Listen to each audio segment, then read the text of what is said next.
salaamaaleykum mbokki internet yi mbokki téléspectateurs yi ñu seetaan fi seen télévision Vision Plus ñu ngi am kontaante vraiment di leen dalal seen émission ça fait débat gëjoon ngeen ko dégg gëjoon ngeen ko seetaan parce que effectivement am na événement yu fi jaar yoo xam ne waraloon na si jël benn temps de recul pour xoolaat nan la ñuy doxalewaat incha allahu rabbi donc si ay fan yu ñëw di ngeen gis ne ça fait débat jël na beneen tournure donc ça fait débat tey jii dafa dugg si lancé boo xamante ne mooy nan la ñuy étudier événement yi fi mujj jàll muy élection yi fi xew au mois de janvier 2022.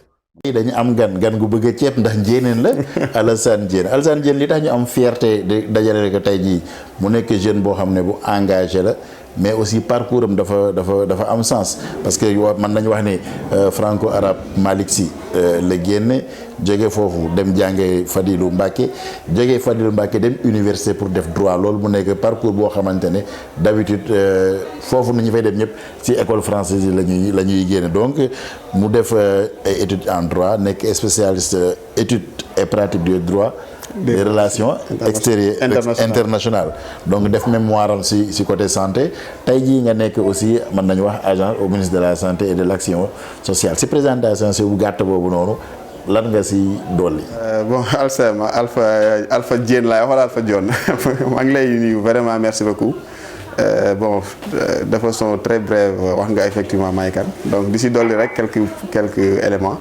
Bon balaa école franco-arabe Malick Sy aussi bon ñu bari dañ koy fàtte aussi man maa ngi commencé école Baye Talla laa commencé après école Oustaz Sow arabe donc par la suite bi ma tey jàng école 6 ans c'est la dugg franco-arabe Malick Sy am fa sama certificat entrée en 6e après ak sama concours d'entrée au lycée franco-arabe Malick Sy donc franco-arabe donc par la suite c'est la dem lycée franco-arabe Fadilou Mbacké .e foofu laa defee sama cycle secondaire ak moyen yëpp am fa BFM franco-arabe ak bac franco-arabe donc par la suite si la jaar dem université faculté de droit def am fa licence en relations internationales droit ak master 2 en études et pratiques des relations internationales donc def sama mémoire sur le droit de la bioéthique en Afrique muy une partie de droit de la santé donc loolu mooy sama parcours académique mais ba tey maa ngi jàng aussi maa ngi continuer di jàng aussi donc bon si activité communautaire aussi bon dëkk Mbengeen di membre du comité de gestion de Mbengeen aussi créer aussi bokk si ñuy créer aussi le collectif des élèves étudiants de Mbengeen donc am récépissé bokk si aussi doonoon aussi jour nawetaan aussi football naa kare jël naa ñaari coupe kare bon après j'ai été dirigeant de l'ASC Mbengeen aussi qu'on a dirigeant après par la suite si la décroché aussi nekkoon aussi membre secrétaire général adjoint bu première mutuelle bu Yoff mutuelle de santé communautaire par la suite je suis devenu le gérant le gestionnaire mutuelle de santé bu Yoff donc là qui est la plus grande mutuelle de Yoff aussi du Sénégal en termes d'adhérents. Par la suite, j'ai aussi été, je suis actuellement secrétaire général adjoint de l'APEXI aussi, Association pour la promotion au passage di nuyu ñooñu ñëpp. Aussi, je suis actuellement aussi trésorier adjoint du comité de développement sanitaire du centre de santé Philippe Maguilène Senghor.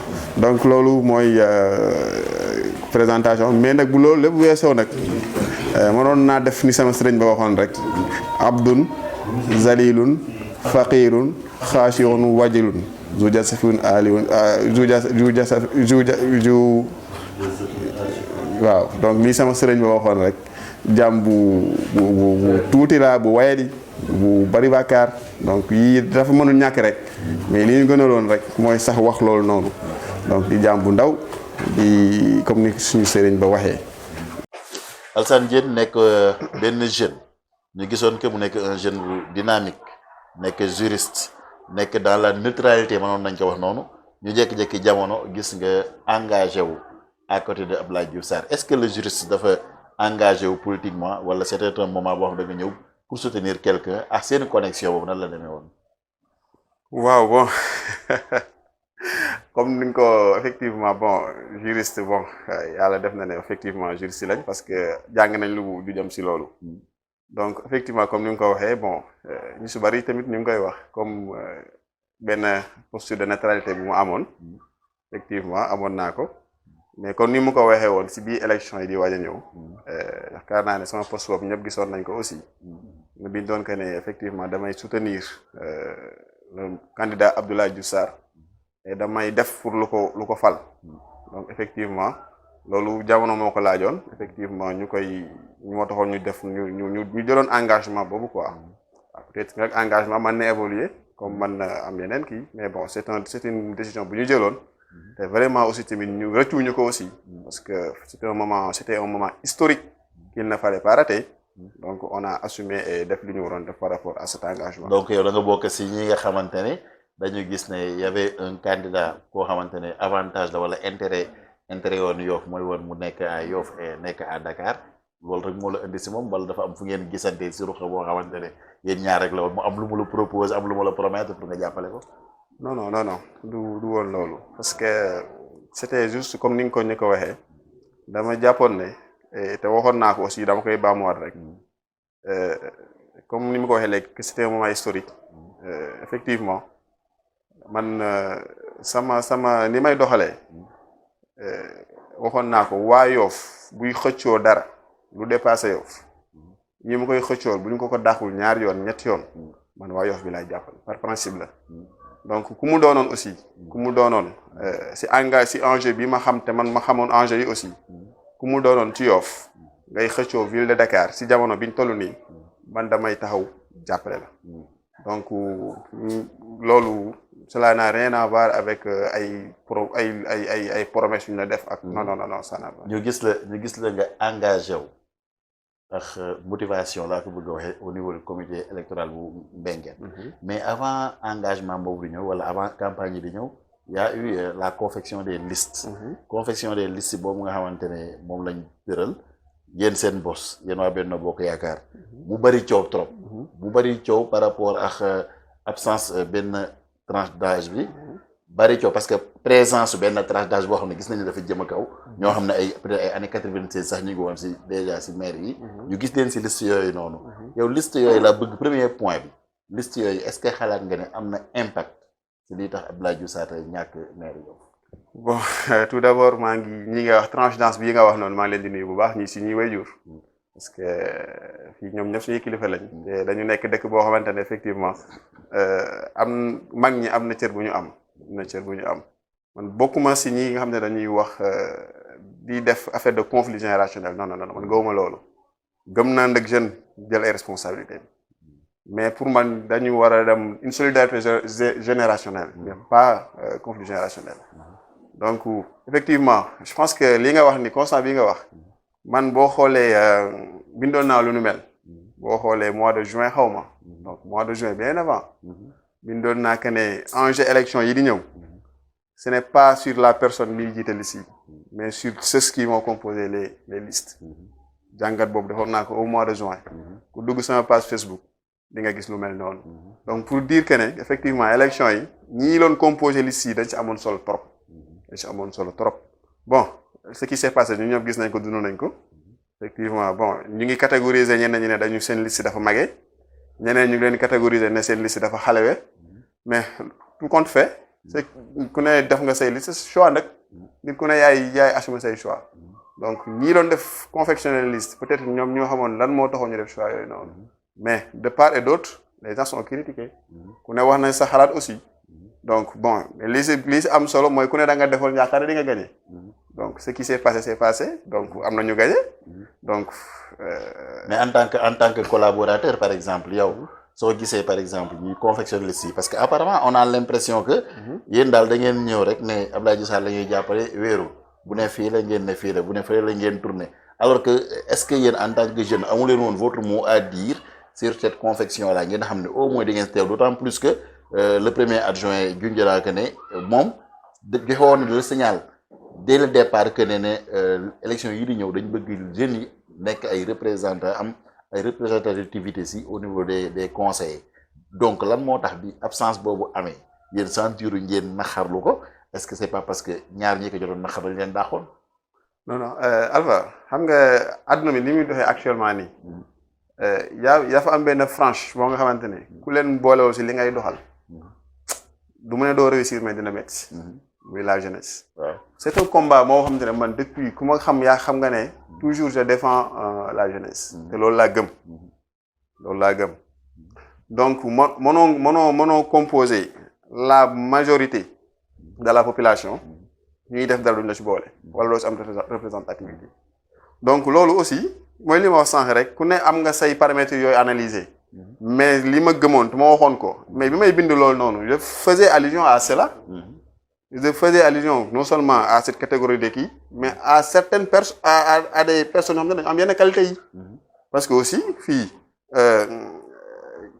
comme ni ñu ko waxee am na du question ne da ngay lu nit wax da nga siy topp wala du question ne aussi tamit da ngay naxarlu partout. donc y a des choses yoo xamante ne boo amee parce que ay nit bu ñu ànd aussi am nañ ay canaux yoo xamante ne mën nañ fa waxtaane donc comme ni nga ko waxee. effectivement bi mu génnee beaucoup am na ñu bari ñoom am nañ surprise te peut-être am na ñoo xamante ne d'accord ñu si peut-être si du ma wax benn liste rek mais si liste yëpp mais ay concessions la woon mais la réalité est telle que au Sénégal les partis qui sont au pouvoir on parle de démocratie mais la réalité est que c'est pas du dañuy ñëw di waxtaan kii mooy ne fii kala mooy nekk non parce que fii li muy doxee du fii rek partout au Sénégal le parti au pouvoir ñoom seen liste ni ñu koy defalee bokkul ak en principe si ni nga xam te ne ñoom la. de toute façon on a eu l'impression franchement si liste yooyu on a eu l'impression que ne surprise la def c'est-à-dire que soo gisee réaction sama gis-gis soo gisee réaction ñun ñi on a l'impression que ñi nga xam ne ñoo si waroon nekk si ils ont été surpris biñ gisee liste yi ana sama tur lu tax diw nekk si lu tax diw new si donc foofu noonu bon le coup était déjà parti on peut dire mais comme canaux yooyu ngeen di communiquer bu fekkente ne ku fa communiquer ñu dàq la gis nañ kaaw je suis Bao je suis Didier Laye je suis Marie ñooñu nga xamante ne juste parce que dañu exprimer seen opposition par rapport ak liste yi ñu génne leen foofu nga xam dañ leen doon liggéey loolu sanction la boo xam ne teg nañ ci ay collaborateurs yoo xam ne dañ joxe seen avis est-ce que population bi tamit citoyen yi jëluñu sanction par rapport ak loolu nga xam ne am na effet si vote yi. waaw bon comme ni nga ko effectivement bon canaux yooyu man communiqué wu ma si parce que bokkuma peut-être si foofu noonu. bokkoo APR yow. bokkuma APR non bokkuma APR. bokkuma APR parce que looy wax dafay leer parce que. donc am na benn brèche nii boo xam ne tijji nga ko pour bokk APR. non c'est pas benn brèche. c'est-à-dire man ni may doxalee ni may communiquer. mooy du ma catégorie si dara. parce que li xew suba yàlla rek moo ko xam donc toujours je suis nuancé. donc yow réew mi nga waroon bokk. pourquoi am parce que comme vous êtes nuancé kay. non xam nga nit. parce que tey jii nii man du ma lu ma sama kàddu nag maa ko moom. te am na ay principe ak ay vertu yu may sàmm yu may dégager. mais li ma la wax.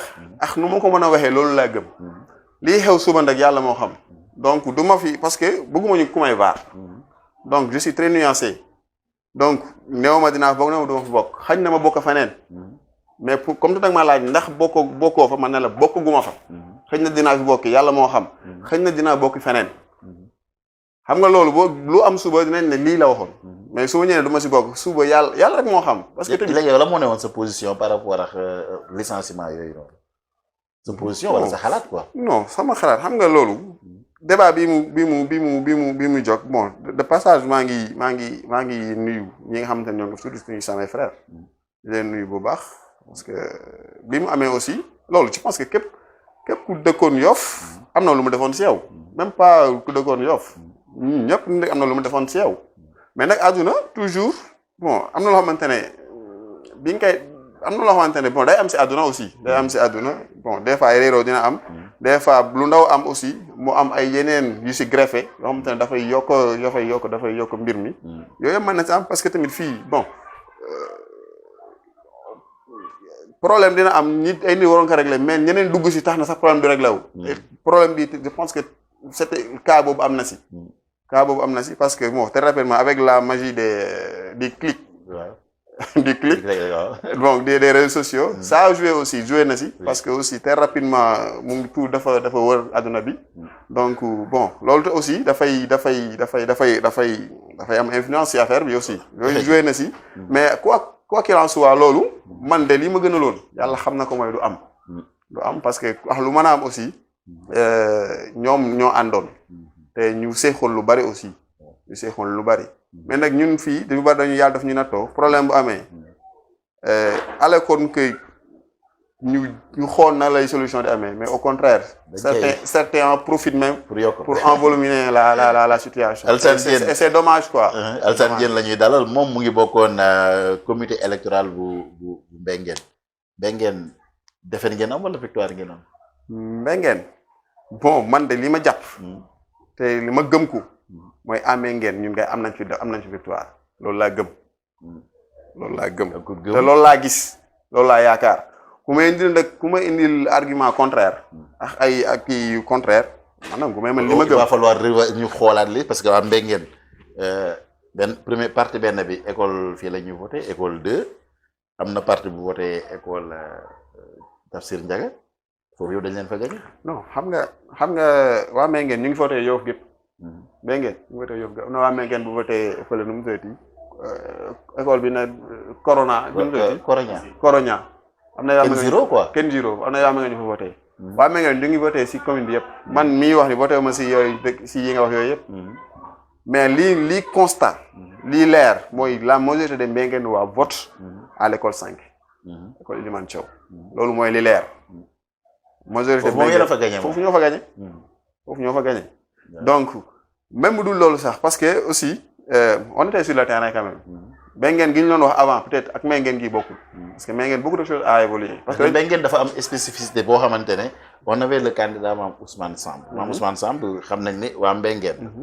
on avait Abdoulaye Diouf Sarr. nekk waa Mbengeen. Seydina aussi mën nañu wax ne waa Mbengeen la donc parce que dama gis ne si ñi nga xam ne ñooy entourage ñi gagné dafa bari ay waa Mbengeen donc moo tax Mbengeen dama jàpp ne enjeu la woon yéen nan ngeen doon liggéeyee dérouler seen. effectivement Mbengeen enjeu bu mag la woon. au passage di nuyu ñi nga wax noonu muy sama président Mame Ousmane Samb maa ngi koy nuyu bu baax di ko sargal. Mame Ousmane yéen waa Mbengeen da ngeen seetaan parce que. bu fekkente ne moom il était 4e adjoint xaw ma 2e adjoint. di liggéey Abdoulaye Diouf Sarr pendant des années. bu demee boo war a nekk candidat yéen waa Mbengeen pourquoi jógu leen. bon ngeen dem dox loolu. léegi boo ma mayee ma répondre si question ba la ba pare. waaw après ñu dem si bële ok ok donc au passage maa ngi nuyu sama président Mame Ousmane di ko tatagal bu baax aussi di ko masawu coono aussi. xam naa ne métti woon na lool. di ko féliciter aussi si vraiment score bi mu am. ak ñeneen ñi nga wax aussi muy Baye Seydi mon frère ak ay ses collaborateurs. Samba Ndaw ñooñu ñëpp ak Ngagne. son frère donc effectivement Mbengeen enjeu la woon. enjeu bu mag la woon d'habitude da nga doon dégg ñuy wax ne Mbengeen enjeu la woon quoi. enjeu la woon mais man li ma sentir tey parce que ñun li doon liggéey. dañu amoon comité électoral composé vraiment de personnes vraiment qui sont de très bonnes personnes. ñoom Moussa Sène tonton Moussa Sène président Mame Alassane Mbengue. y avait l'autre là Issa Ndoye. waaw Papa Issa. donc sous la présidence vraiment et la coordination de Mame Alassane Mbengue Pelé. waaw donc seq ko ak ñi nga wax noonu. ak sama frère El Hadj Mamadou Niang. ak jigéen ñi aussi suñu yaay ak suñu mag ñi. donc El Hadj Mamadou Niang aussi dañ ko gomé si liste bi. bon waaw. dañ ko gomé si liste bi parce que on s'attendait effectivement liste boobu on s'attendait à des jeunes comme moom nekk si. gomé mooy ku ñu bindoon. bon ku ñu bindoon crayon xaw ma nag ndax bindoon nañ ko big lañ ko bindoon crayon doon see. non je dis gommé parce que xalaatoon nañu effectivement. y a de ces types yoo xamante ne type de jeunesse yoo xamante ne dañu xalaatoon ñu nekk si poste bu baax pour ce cas de El Hadj. bon peut-être sax ñeneen dañ jàpp ne damay wax parce que c'est mon ami. waaw parce que mais El Hadj maa ngi koy nuyu aussi au passage donc kooku effectivement waxuma sax liste mais El Hadj il est comme ni ko gars il est mairable. maa ngi yàq français yi. waaw baax na donc El Hadj man ce que je connais man si Yoff maa ngi dox nag te maa ngi jëflante ñu bari mais gisuma néew ma amul de mais si ñi ma jëflanteel si wàllu si liggéeyal Yoff si jeune gisuma ku mel ni moom parce que séq nañ lu bari nag ñoo bokk mbéngeen ñoo bokk seen instance ma xamal ko ay qualité yoo xamante ne maa day yëm si donc di ko ñaanal yàlla rek yàlla guddal fanam may ko wér parce que bu demee parce que moom quoi qu'il en soit bu ko yàlla may wér rek ak jàmm ak salaam non c'est quelqu'un qu'on va entendre dans ce pays. waaw effectivement mais léegi lan moo tax ñoom est-ce que ñoom par exemple bi nga xamante ne yow sa genre gi ñoom El Hadj boobu ngay wax noonu bi ñu leen gomee. non est-ce que travailler man personnel en réalité travailler ngeen ni ngeen waroon travailler terrain bi. man personnellement man waruma soon nekk sax parce que man dama ñëw pour jàppale see. pourquoi ma si nekk ay ñeneen neewoon ñoo xam ne ñu fi nekkoon pourquoi. donc man mon intention c'était pas d'être dans les listes non du tout. bu fi nekkoon mais loolu sax man du sax du ma nekk à l'aise su ma si nekkoon yàlla xam na ne gis ñeneen ñu te néew ñu si je ne serais pas à l'aise donc El Hadj ak ñu mel ni moom mais ku leen amul sax da leen wuti parce que ay du ma ne xale sax parce que fii 30 ans ku am doon doo xale ku am yenn responsabilités yi am yenn jànge mi am yenn vertu yi donc c'est kooku waxuma sax si liste commune fi Yoff mais liste député yi ñëw sax da sore ne. espérons que dinañ rectifier le tir. liste député yi di ñëw wax ak fu mu mën a doon. fu mu mën a doon parce que El Hadj ku mel ni moom ku ko am loo di wax. voilà léegi nag ñoom. ku ko am loo di wax biñ génnee si mais nag mooy li ma la wax sànq. choix moom ku choisir rek am ñoo bàyyi. di nga am ñoo jël ñu waru ko woon a jël di nga am ñoo bàyyi ñu ne waroon nga leen jël mais El Hadj man de su ma doon ut benn collaborateur si Yoff si jeune ak nit man ñeme naa koo jël.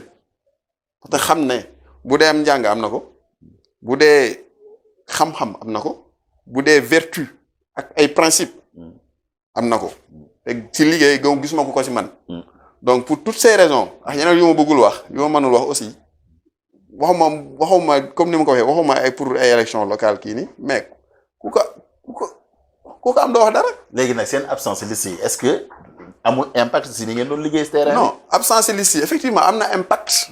mais impact bi pas ñun ñu loolu liggéeyee parce que effectivement comme li ma la wax ñun on est des personnes très sincères. en tout cas man li ma xam man sama bopp laa xam. ak El Hadj mi nga xam te moom loolu maa ngi doon jëflante ak moom ak ñeneen ñu mel ni moom ñun àmbee ngeen. Moussa Sène vraiment ay àmbee ngeen. c'est-à-dire ñun li ñu doon liggéey c'est extraordinaire. c'est extraordinaire ñun on triche bon je ne dis pas qu'on triche pas mais dañu doon liggéey te ñi ñu seexaloon terrain bi. le camp adverse bi ñuy seexaloon terrain bi si quartier Mbengeen xamoon na ne ñun ñu ngi sur le terrain ñun dañu loon réunir périodiquement di planifier suñuy descente dans les maisons dem Mbengeen mën naa wax ne 90% des maisons dem nañ fa yi ñu demul mooy par exemple tey kër Papa Play kër Maam Assane Mbengue duñ fa dem par exemple da ngeen jàpp ne c'était acquis quoi non kër El Hadj Mamadou Niang duñ fa dem kër Moussa Sène këram sa famille wala fi ñu doon kër gi ñu doon réunion duñu fa dem donc peut-être yooyu ngay génne ne demuñu fa parce que foofu kër El Hadj Mamadou lan nga fay wax parce que mais quand même on sait mais sur le terrain dañu doon réunir lu mu bon loolu c'est avant la campagne c'est la pré-campagne il y a 2 mois avant la campagne on était sur le terrain doon dem këroo kër kambisoo kambis fu nañu dugg foofu waxtaan ak nit ñi donc ñun on s'y mettait mais rencontre yi ngeen doon def noonu rencontre yi ngeen doon def bu ngeen di rencontre ñi li ñu leen doon wax li ñu leen doon promettre est-ce que résultat bi am reflété na li ñu en tout cas ñun en ce qui nous concerne à Mbengeen on est satisfait de ce qui s'est passé à Mbengeen dem nañ parce que effectivement boo demee du da ngay dem fépp ñu ne la ça va non da ngay waxtaan ak nit ñi des fois nga dem ñu ne la non nangam sangam mais li si gën a intéressant si ñun xam nga lan da ngay dugg si kër goo dugg wax ba si yàgg ñu ne la man de xawoon naa kii mais peut-être El Hadj mii si ànd tax na ma leen voté xam la moo tax parce que am na fu mu jaar ak El Hadj nga dem si beneen kër wallahi azim ñu ne la man de xawoon naa kii waaye Papa Pelé mii si ànd Alassane Mama Sane Beng dina tax ma kii leen noonu si Moussa Sène neen si keneen pour dire que mooy li ma doon wax sànq ne que ne y a des si liste yeeg ak si nit ñi les personnes de def si am solo donc Mbengeen c'est ça qu'on a vécu am foo xam te ne day dem mu seere nga expliquer waxtaan parce que waxtaan la rek ba ñu revenir à la raison effectivement on était ñoom waa Mbengeen ñu doon rencontre aussi c'est des personnes très sincères ils disent ce qu'ils pensent nga échange ak ñoom nga wax ak ñoom ñu wax la li ñu la wax nga wax leen li leen wax ngeen ñaanal ñu dem mais on était vraiment très satisfait. Je sais que d'habitude ñin ñi liñ lay wax li ñuy def du benn mais balaa may ñëw si yow ñu yeggali si dem si impact damay ñëwaat si impact bilan Abdoulaye Diouf Sarr si Yoff ñu waxtaan si ñëwaat si yeneen affaire ñu waxtaan si en attendant waaye régie lay dem tuuti ñu def benn séance bu ndaw ñëwaat.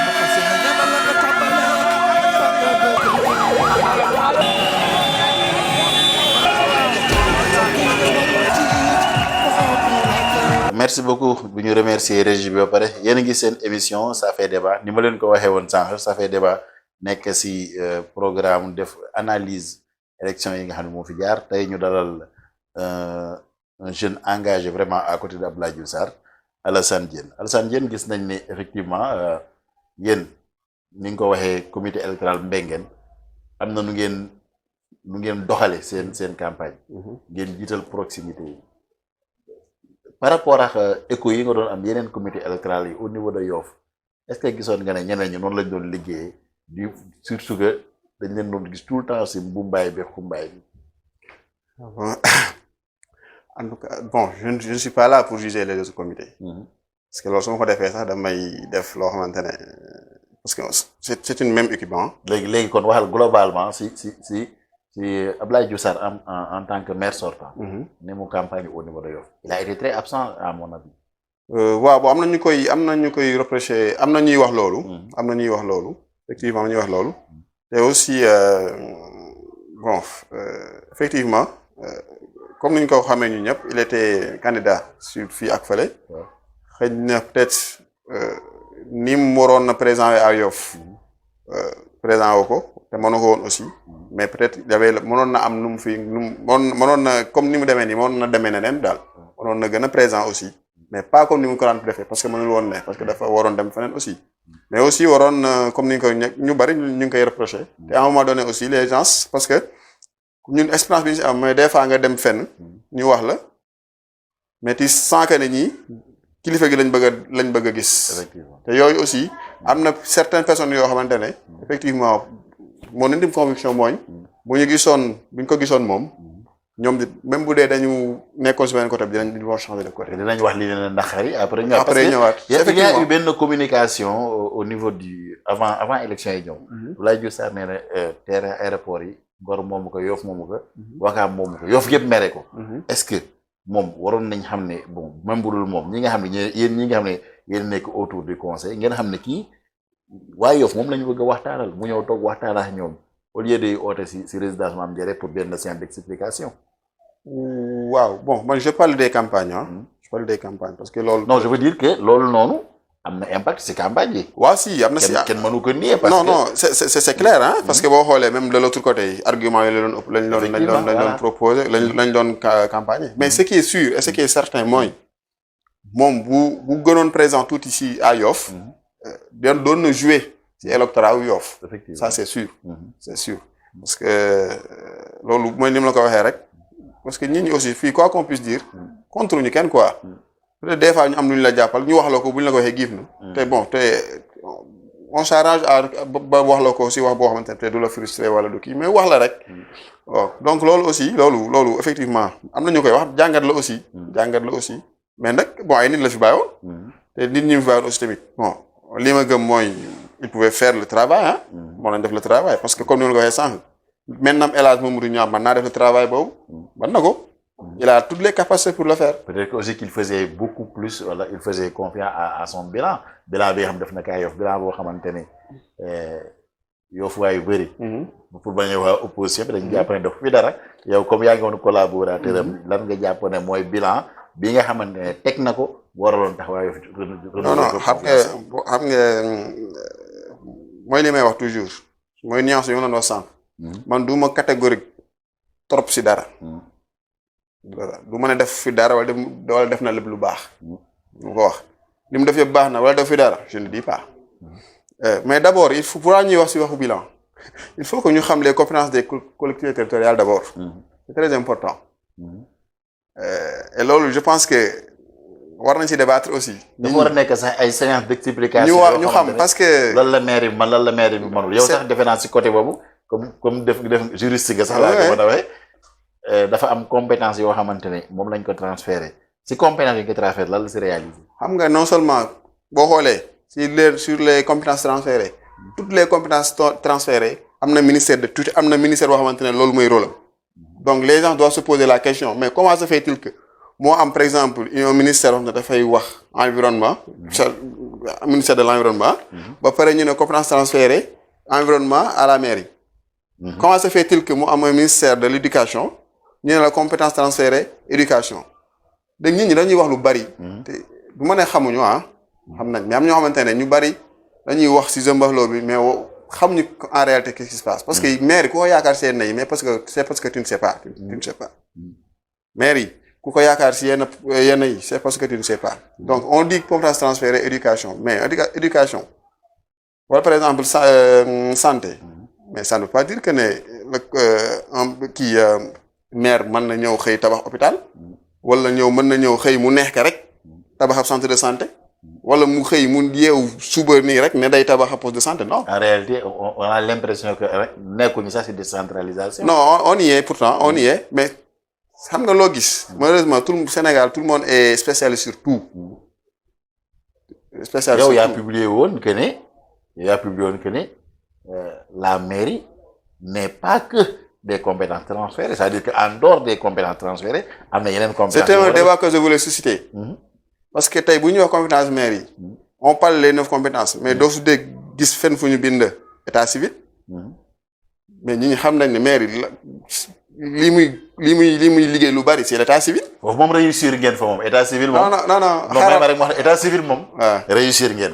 ndax dem naa yeneen quartier di fa dem ñëwaguma si bilan bi damay wax expliquer pour nit ñi comprendre lii maire war a def ak li maire warul def ba pare comme ni nga ko waxee état civil pourtant compétence mairie la mais doo ko gis nulle part si les compétences transférées man li ma gëm c'est un débat que je suis parce que bokkul loo ko gis fenn mais de fait c'est des compétences des collectivités territoriales boo ko gis fenn et c'est très important parce que balaa nga xam dara mooy nga soxlaa document boo soxlaa document lu urgent la war a déposer suba nga dem seneen kii ñu ne la non da ngay xaar semaine prochaine fii 15 minutes tu as ton document donc loolu kii la beneen bi may bëgg a wax mooy beaucoup seront surpris ce n'est pas pour wax que ne ñi fi ne duñ def dara je leur souhaite ñu réussir et mën nañ ko aussi mën nañ réussir mais tel que ni muy doxee au Sénégal si collectivités territoriales yi ak ni muy fonctionner tel que ni muy fonctionner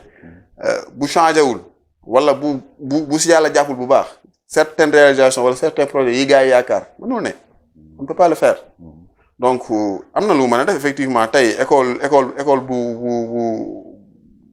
bu xaw a doy waar réfectionné ko comprendre mais def nañ ko fii Philips santé bi nga xam ne maîtriser naa ko trop wax social bi maa ngi xam ne man am na lu ma si maîtriser je sais que à Philips bon li ma si xam mooy tey ñoom ils ont la maire a des conventions avec les structures des établissements publics de santé yoo xamante ne en cas de besoin ils te font seulement une lettre de garantie nga dem à Philippe Maguilène Senghor loolu noonu ñoom ils disent que soo amee par exemple ordonnance bon je veux dire ordonnance 100 000 francs la mairie prend 80%. loolu bu fekkente ne am na si commune bii nii te tu as l'impression que Yoff waaye ne sont pas au courant est-ce que lu dellu si problème communication bi ngeen am yéen waa Yoff yéen ñi géré woon waa Yoff non man yéen ñi géré woon waa Yoff laa parce que foofu en tout cas moi je sais parce que effectivement man damay dégg effectivement que mairie am na convention ak Dantec xaw ma quelques hôpitaux yu ñuy wax mais nga mën a jël prise en charge de 80% des malades te waa Yoff mel ni yéeguñu loolu. non waxuma au-delà même de la mairie rek mais la réalité mooy Yoff. quoi qu'on puisse dire. mooy ni feebar daan sonalee yenn si jël en prise en charge. au-delà de la mairie xam nañ ne wàññeeku na. loolu est-ce que c'est parce qu'il est maire wala est-ce que c'est parce qu'il est ministre de la santé. non moom laa lay wax c'est parce que c'est sa personne sa posture. moo ko may loolu ak yenn posture yeneen personnes yoo xamante ne fii ñu ne peut-être moo la fa teg.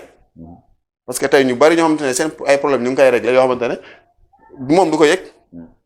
du ko yëg keneen koo xamante ne fii mu ne peut-être moo ko fa teg. kooku moo koy régler mais il le règle au nom de qui. Effectivement. Donc c'est pas ça seulement je l'ai vécu et je peux le témoigner que beaucoup de gens yoo xamante ne jaar nañ si man pour ay cas yu ñu war a faj j'ai appelé El Hadj Niang bi nga tudd sànq mu régleel ma ko j'ai appelé Ndiambé Diop au niveau kële mu régleel ma ko benn xale bu ñu waroon opérer mu jaar sama kër donc loolu je peux le témoigner donc man naa leen wax ne yéen santé bi am ngeen fa bilan état civil wax naa sax am ngeen fa bilan Ken Zero ñu ne yéen a ko tabax à hauteur de xamu ñaata millions am ngeen fa bilan mais en dehors de ça lan mooy bilan bi ngeen proposé ñun ñi. non bilan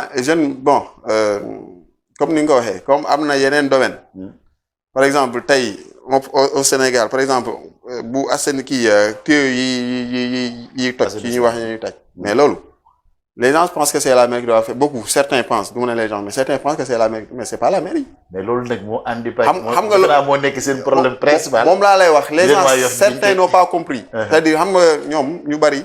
problème bu amee rek autorité bii nekk si bi ñu gën a jege moom lañ koy jiiñ. effectivement alors que tey jii nii ñoom liñ ci man c'est pas dem parce que loolu réseau jàmbur la. waaw dafa am benn organisme spécifique par rapport à ça muy ONAS. effectivement oui. donc moom laa lay wax assainissement seen kii la. mais dafa am non seulement ministre limité quoi très bien donc y a que des raccordements yenn kii nga assainissement bi wax dëgg yàlla au niveau local moom bokk na si liñ gën a critiquer Abdoulaye Diouf Sarr ndeysaan bokkul si domaine am apparemment si loolu laa wax quoi mais am na lu mu suivi mais loolu laa wax c'est-à-dire mooy yi nga xam ne moom la ñuy gis yooyu noonu yooyu malheureusement bokk yi tey yii nii ku yaakaar si maire ab maire yi mu defal la loolu c'est parce que tu n'as pas compris tu ne sais pas il y a beaucoup de choses yoo xamante ne ñu ngi koy reprocher mais malheureusement dafa am fuñ ci yem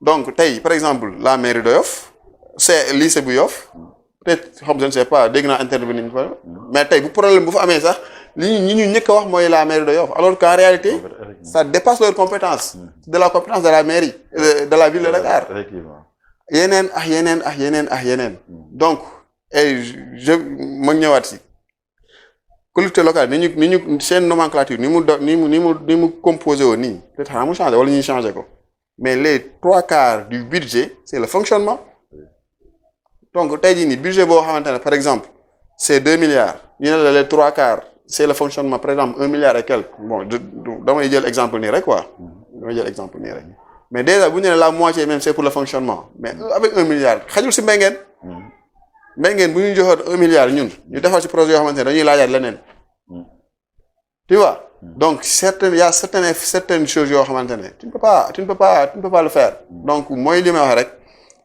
collectivité territoriale dañu nekk ci état nekk démembrement de l'état donc il y a certaines choses yoo xamante ne da nga koy def c'est pas tes fonds propres tes budgets propres mais tes relations ñoo la koy may moo tax ma ne peut-être avec la ville de Dakar aussi parce que la ville de Dakar c'est une collectivité territoriale mais qui n'a pas de territoire donc moom man li ma ko tuddee woon sax mooy dafa am des compétences subsidiaires mooy par exemple fii nga xamante ne l'état au niveau central ak les collectivités les communes li ñu def ta mu des man dama jàpp ne fii nga xamante ne ñii àgguñu fa ñale àgguñu fa li des diggante bi noonu man dama gëm ne man ma conviction mooy ville de Dakar foofu la réintervenir bu ko defee lépp mat mais tey la réalité mooy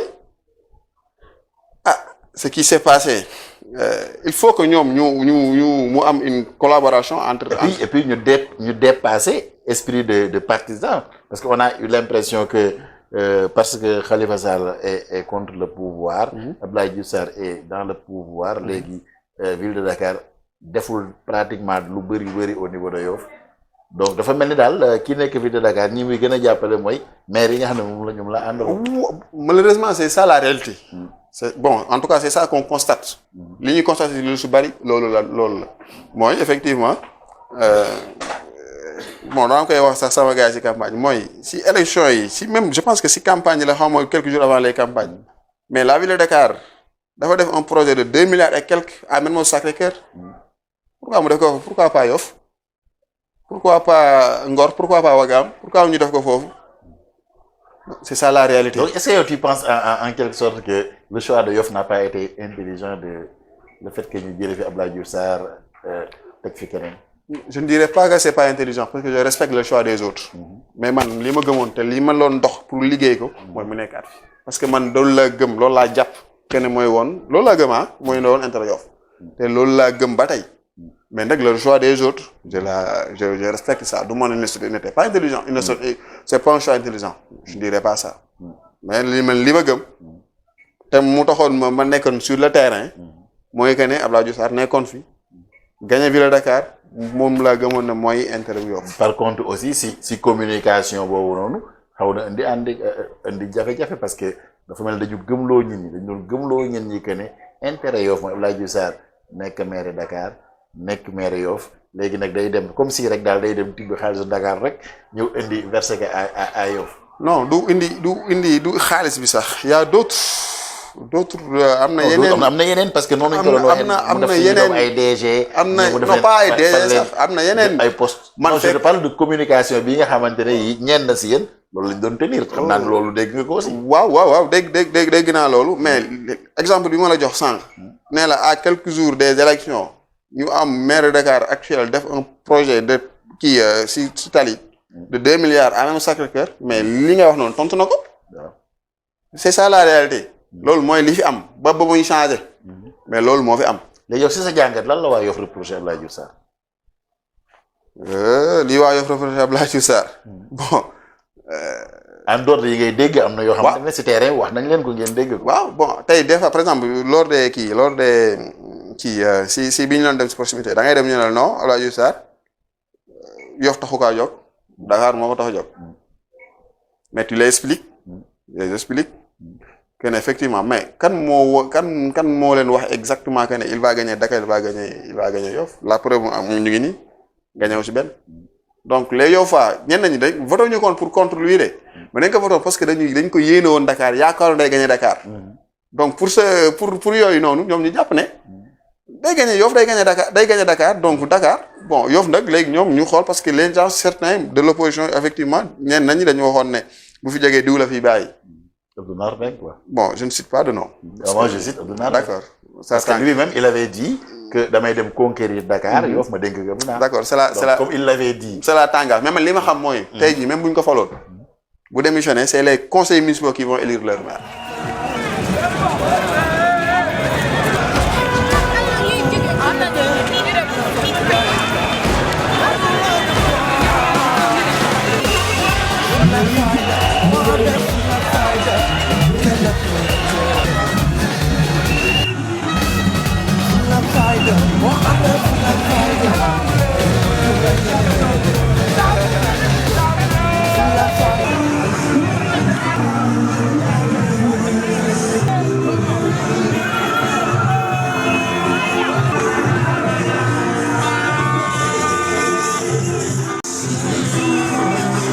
Merci beaucoup suñu téléspectateurs yi ak suñu mbokki internautes yi seen émission ça fait débat mooy continuer di remercier aussi suñu sponsor bi Awa Gueye madame Thioye Diène donc ñu ngi koy remercier vraiment si jàppale bi mu ñuy jàppale donc suñu gan Alassane Diène nekk membre cellule pour bañ a wax membre APR nekk cellule de comité électoral bu Mbengue vraiment ngeen travail si élection yi malgré résultats yi am mais gisoon nañ leen si terrain bi donc mën nañ affirmer que ne def ngeen liggéey bu am solo am na incompréhension bu am effectivement ñu ngi si doon waxtaan sànq si compétence yi nga xam dañ ko transféré à la mairie ak yi nga xamante ne du compétence am ñu gis ne si li bëri li ëpp sax lu ñu critiqué ñi nga xam ne mooy le maire sortant mooy wàllu assainissement bi parce que dañu gis ne boo jógee côté Kër Chérif Ousseynou Laye yooyu dem noonu foofu dafa doon inondé ba léegi wala ndox yi di génn di ball foofu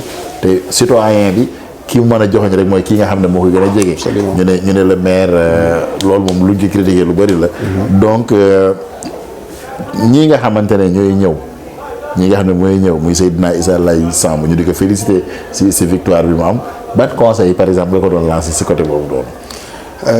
Bon d'abord di comme ni ma ko defoon sax di féliciter Seydina Issa Laye Samb di ko ñaan comme li ma ko ñaanalee yàlla na jig Yoff yàlla na ko Yoff jikk ak toute son équipe particulièrement à mon frère son directeur de campagne di sama rak Demba Sawaré Ndoy Ngañ ak tous les autres sama ndaw ñoom Medoune di leen nuyu bu baax aussi di leen féliciter encore une fois bon man du lu ma koy conseil parce que comme ni nga ko xamee Seydina Issa c'est un monsieur le maire Seydina Issa donc pour bañ ko kii quoi c'est un jeune boo xamante ne xam na bu baax li muy def il est cadre à la ville de Dakar donc il est vraiment am na bagage yi bu mu war pour vraiment liggéey donc man bokkuma si ñi nga xam ne dañuy wax ne xale la wala non du tout quand même donc il a toutes les compétences jàng na liggéey na waa ville de Dakar xam na aussi ce qui se passe donc xëy na ak ses collaborateurs aussi parce que c'est pas lui seulement c'est toute une équipe qui sera avec lui donc bon essentiel mooy am na ñu ko doon critiquer équipe bi fi newoon tey ñu ngi ci équipe boobu noonu mais on comprendra et il y aura beaucoup de choses sur ça dina bari ñoo xamante ne tey li ñu doon wax rek lañ leen di bu leen ko delloo rek ce sera c'est comme ça donc malheureusement rek bon fii les gens dañuy jël benn affaire partager ko wax ci ba ku xamul da ngay juum mais comme ni ma ko waxee pour tabax fii parce que tey par exemple pour tabax centre de santé il faut nga am autorisation état ministère de la santé ñi fa exercer c'est des médecins yoo xamante ne il faut que ñoom autorisation pour exercer pour foofu noonu. donc tu l'appelles à collaborer ak le maire sortant. non fii xam nga fii ñun ñëpp Yoff la. dina am opposition. dina am lépp. mais je pense que pour l'intérêt de qui général bon il y a des choses yoo xamante ne mais je pense que ça va de soi quoi. ça va de soi bon je ne dirais pas collaborer wala nangam mais ñëpp ay Yoff lañ. ku ne boo xëyee loo mën a def loo mën a am loo mën a xalaat mooy nu Yoff jagee. Yoff jagee donc dina am ñu gérer am ñu opposé wu loolu moom c'est comme ça la vie hein. donc tout le monde ne peut pas être ci benn camp. dina am léegi élection yi jàll na 23 janvier ñu gis ne Yoff a choisi Seydina Issa Laye Samb léegi ban avenir politique pour Abdoulaye Diouf Sarr il est ministre effectivement. ñu ngi jëm remaniement xamaguñu lan le président Macky Sall décidé. léegi ñàkk na maire Yoff man naa ko waxee noonu. doon na yóotu maire Dakar. amu ko. Abdoulaye Diouf Sarr tey jii lan mooy avenir am politique yow mi nga xam te yow laa jàkkaarlool nga xam ne à un moment neutralité la woon. ñu jékki-jékki ñu ne Alassane Diène soutien Abdoulaye Diouf Sarr. léegi ginnaaw ba étape boobu jàll résultat yi nii. lan mooy nekk yow sa position sa avenir politique ak ki nga doon jàppale lan mooy nekk avenir politique. d'accord bon je vais commencer par man. par moi. effectivement comme ni nga ko waxee bi may kii dama waxoon dama koy engagé pour les élections. mais bi mu pertee. biñ ne dafa perte. c'est la jël je pense que si guddi boobu même sax c'est la jël engagement que désormais je suis son militant moom. Abdoulaye Diouf Sarr moom laay àndal si politique damay engagé si position politique bon je ne dirais pas je suis politicien j'ai toujours été un politicien parce que en politique. mais j'ai pris l'engagement. ak lu mën a am. pour plusieurs raisons aussi hein parce que. ak lu mën a am. da nga koy soutenir parce que gis naa. mu ne ngeen toog ngeen déglu ko donc ça veut dire que bu ngeen ko dégloo. lu mu jox rek orientation yow pare nga pour accompagner. effectivement bon comme ni nga ko waxee normalement tey jii nii boo gisee sax bëgguñu dugg si yenn si yenn yu xóot yi. c'est parce que dañ koy déglu aussi. mais lu mën a am j'ai pris moi. fi mu ñàkkee nii j'ai pris moi sur moi. lu mën a am. l'engagement de le soutenir. nekk son militant. moom jàppale ko. par devoir pour plusieurs raisons quoi. pour plusieurs raisons. donc léegi moom lan mooy avenir am. Abdoulaye Sarr commencé gu si politique. Abdoulaye Sarr j'estime que commencé gu si politique. donc am na élection yi am mais c'est pas la fin du monde. perte na élection est-ce que ça veut dire que ne non quand même pour man say daw commencé parce que. dina xam na dina moom ak ñeneen ñi dañ xam lu bari. dinañ jël ay dinañ xam lu bari daal. donc jàngat la. c'est pas une fin en soi. mais pour man c'est un moment boo xamante ne dafay jógaat. et bu jógaatee aussi ce sera le bon damay jàpp ne bu jógaatee foofu la déclic bi pour jël benn mot sama gars yi quoi ñoom pour man loolu la gëm. donc lu mën a am. ñu ngi dem remaniement xaw ma nañ ko ça importe peu. pour moi ça importe peu. lu mën a am pour man foofu lay commencer jogaat et lu mën a am je serai avec lui. en tout cas si jogaat boobu. donc te effectivement comme moom man jàpp naa ne par exemple man fi actuellement mooy sama kilifa si politique. man def naa ko kilifa politique si moom. moom am na kilifaam lay déglu. kilifa gi la ñuy déglu sax Sénégal. bu par rapport ak bu ñuy wax ci remaniement yi ñuy jëm quoi. mais pour man daal pertinent jàngat bi si war parce que aussi quoi qu'on puisse dire jàngat bi si war mën guñ ko def. parce que pour jàngat élection yi il faut plusieurs paramètres. Il faut du temps pour xam sérieusement ce qui se passe. Et apparemment il semble qu'il prend le temps parce que. non mais loolu la war a def. ak ñeneen loolu lañu war a def ñun li may wax nii c'est juste des jàngat bu kii la rek mais c'est pas quelque chose de scientifique trop scientifique. parce que pour jàng li xew nii si Yoff ak si Dakar. ak si Sénégal. mais ça prend du temps et ça dafa laaj benn scientificité. donc ku siy wax aussi da ngay wax li nga xam nii rek li feeñ nii rek. mais au fond pour xam exactement ce qui se passe ak lu mu war a kii. moom étant ce qu'il est. Intellectuel, homme d'État. Il prendra le temps nécessaire. naka lay jàngatee mbir mi. mais dina ko jàngat aussi il a beaucoup d'informations yoo xamante ne ñun à notre niveau amuñu ko. mais aussi ñun en tant qu'observateur. en tant que ñuy xool ni ñuy demee jàpp nañ ne déclic gi effectivement mën na nekk loolu mais aussi est-ce que soxlaawul vraiment changer méthodologie ni muy doxale. waaw mooy xam nga moom laa la xam nga balaa ngay changer quelque chose. day fekk nga jàngat si jàngat bi ci war. changer nii rek parce que defoo si benn jàngat mais c'est quoi ça. balaa ngay changer da ngay jàngat da ngay jàngat te je pense que moom mu ngi si loolu te dina jàngat li si war. changer peut-être am na lu muy changer am na dina am lu muy joyanti parce que peut-être mais moom étant ce qu'il est je lui fais confiance que ne dina jël li si war lépp. def ko et pour man c'est le moment mu tëb lu mën a am est loolu. c'est pas parce que remaniement bi ñëw faluñu ko nangam non loolu kii la rek du loolu mooy déterminer. certains pensent que sa carrière politique dépend sur ce remaniement non du tout. du tout. donc yow tu fais partie des gens yoo xamante ne comme bon en tout cas pour ñenn ñu bëri ñu waxtaanal ñi nga xamante ne gis nañ ne Abdoulaye Diouf Sarr en dehors de nekk ministre en dehors de nekk APR sax war na mën a nekk si potentiel ñi nga xam ne ñooy jiite réew mi ëllëg. non je ne dirais pas en dehors de bokk APR parce que il est de l'APR et il le réclame. te dafa bokk ci cadre yi APR. bokk ci vraiment ñuy tiitaroo. tey bu ñuy wax ci kilifa yi APR. Sénégal sax laay wax da nga ci boole. xam-xamam may na ko jaar-jaaram may na ko. donc il est de l'APR te tel que ni ñu ko xamee. il est je ne du ma dugg ci trop mais il le réclame te il l'est. il le sera peut-être il le sera. waaw donc moom li muy def yëpp mu ngi koy def dans le cadre de l'APR et dans le cadre de la grande coalition bi mu bokk. moom la koy def donc je ne vais pas parler sur l'hypothèse en dehors.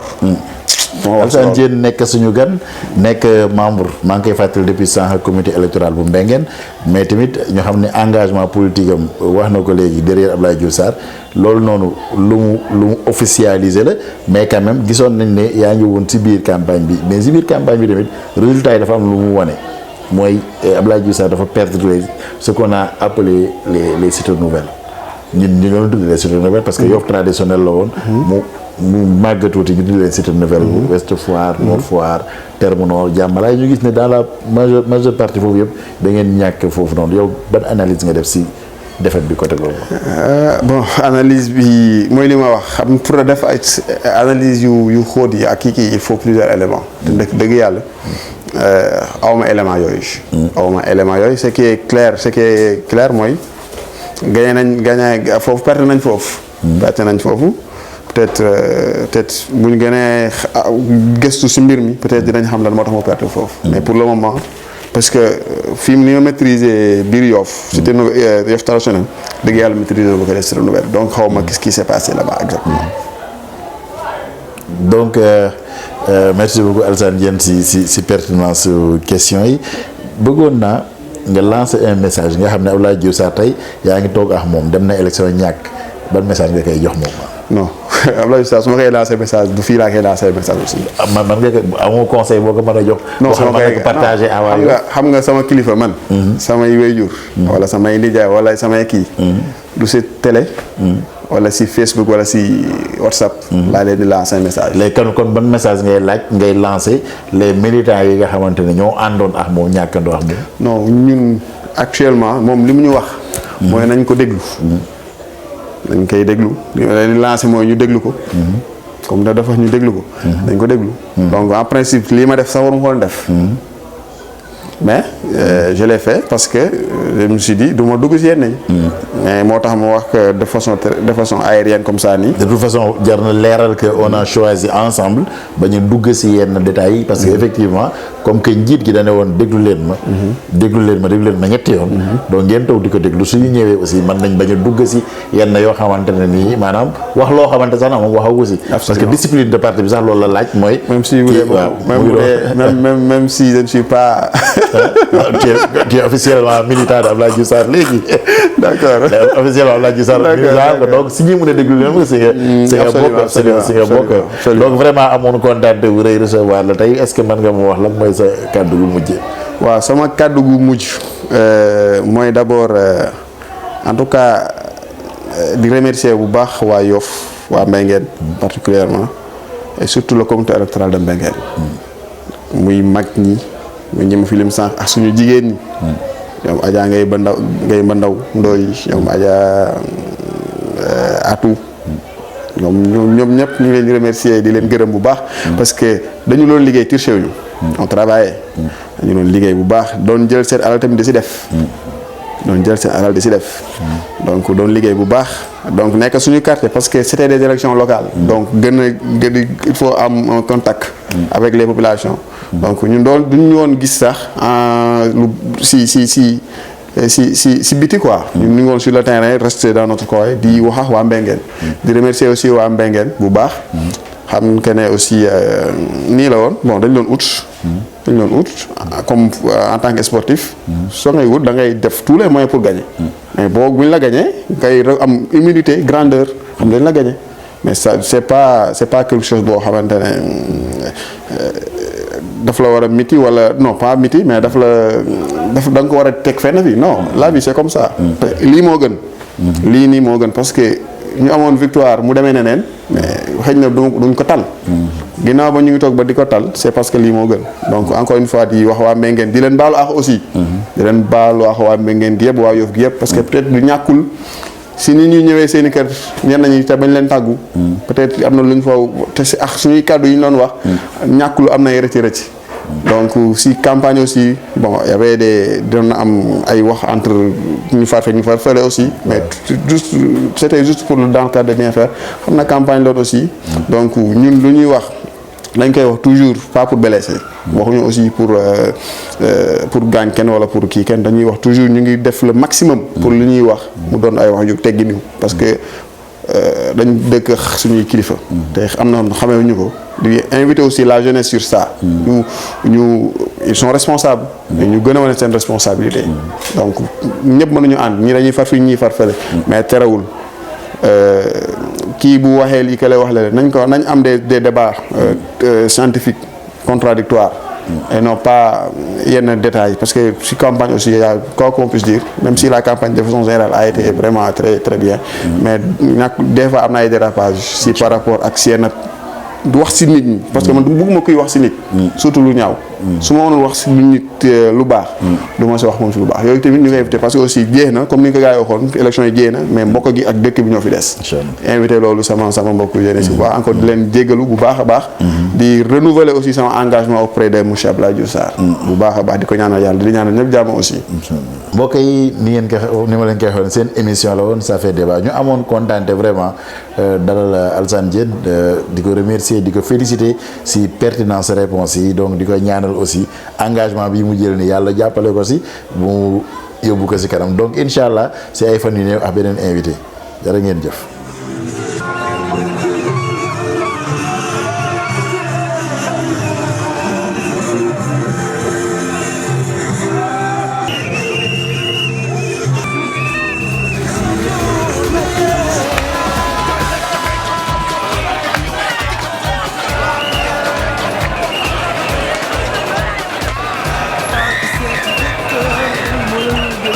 Fighter.